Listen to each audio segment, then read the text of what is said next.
তাড়াতাড়ি বাজার থেকে 3টা সাদা কাপড় নিয়ে আসো।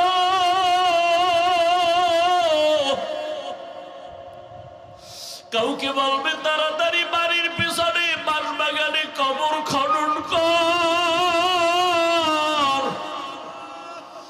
যেই বাগানে একা যাইতে বড় ভয়, বাড়ির পেছনের বাঁশবাগানে একা একা যাইতে পারি না ভয়। সবাই বলবে তাড়াতাড়ি ওরে ওই বাগানে রাখবো যেখানে সাপ বিচ্ছু থাকে, ওই অন্ধকারে রাখবো। তোমরা 3-4 জন যাইয়া কবর বানাও। কাউকে বলবে যাও কলা পাতা রেডি করো।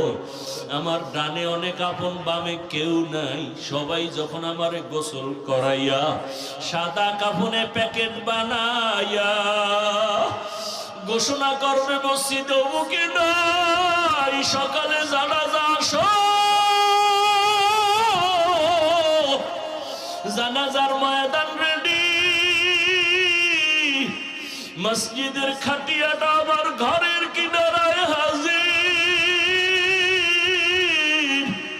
ওরে জানাজা পড়াইয়া এরপরে খাটিয়া নিয়া কবরের কিনারায় নিয়ে রাখবে।